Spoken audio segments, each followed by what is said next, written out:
Well, howdy and welcome back again to another episode of Common Sense. The program where if you don't have any, you might find it on sale this week at Walmart. So be sure and rush over there and get some common sense. Speaking of sales, you know, in this bad economy, and this is, you know, admittedly, this is kind of the worst economy we've ever had to deal with in my entire life. Now, my parents both went through the Great Depression. You know, I got the feeling that our government's about to, you know, once the new administration takes over and the new Senate is seated, and we, you know, of course, all the new members of Congress arrive. I got a feeling we're going to make a lot of mistakes, the same mistakes that were made in the 1930s. You see, you got to understand that, see, everybody blames the crash of 29 as the primary cause of the Great Depression. It really wasn't. They talk about all the heavy unemployment. The only heavy unemployment right after the crash of 29 was probably in the financial sector. It didn't really affect the rest of the country as much as people say it did. Not until around 1932. A full month after the crash, in November of 1929, the unemployment rate had only risen to about 6.5%. And by the end of December, you know, another full month beyond that, it had only gone up to a little over 9%. So, you know, the Great Depression, or the Great Crash of 1929 is not what really caused the Great Depression. Now, there were other sectors of the economy that had been affected long before the stock market crash. The farmers were beginning, you know, due to farm bills and things like that had gone through Congress, the farming sector had been greatly affected from about 1921. So, you know, as far as the Depression was going, you know, you had people suffering much sooner than 1929.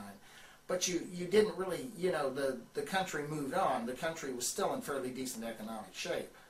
The economy was fairly sound, and the free market system was working rather well.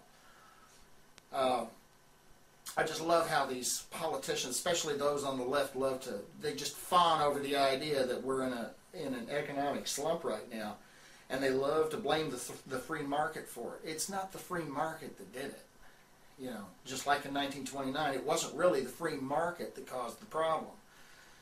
In order for us to have reached the pinnacle where we ended up with 25% of the entire nation unemployed by 1932, what had happened was the Hoover administration had taken on some disastrous policies.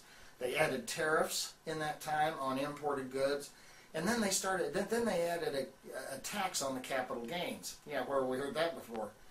And I mean, that's what threw the Depression into its tailspin. And then, of course, naturally, with, you know, the Republicans that were in office at the time got blamed for it, and rightfully so.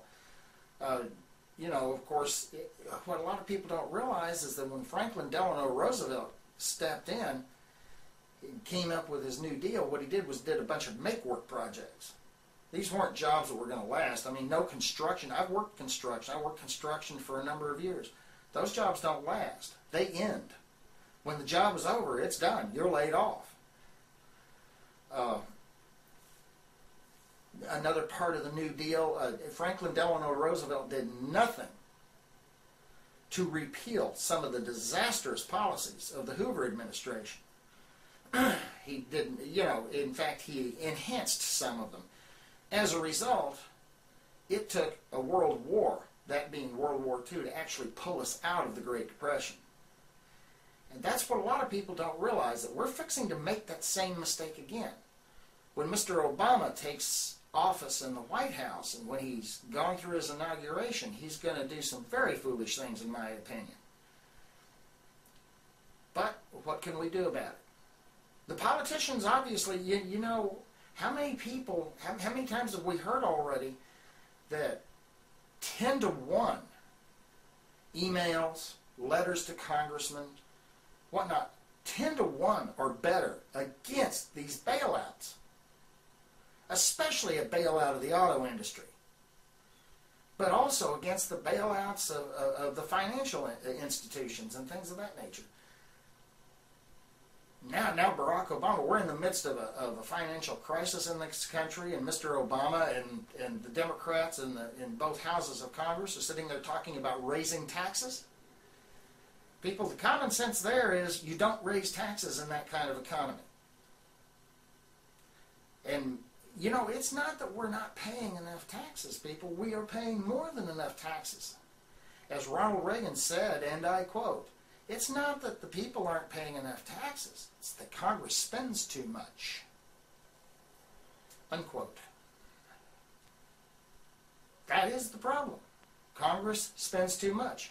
Of course, you've got these people out here, you know, many of them, they think that, and you know, let's face it, in this last election, people voted their wallet. The party in power lost because, you know, let's face it, people were scared for the economy.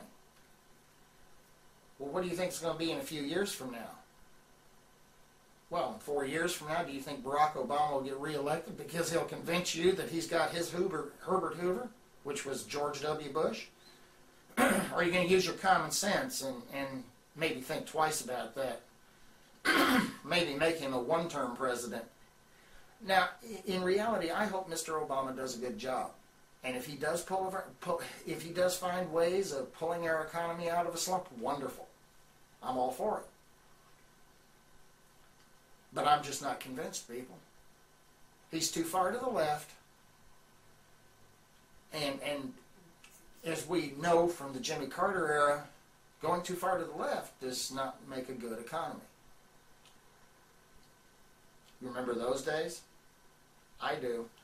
Common sense says maybe we ought to do something about that, huh? Hey, till next time.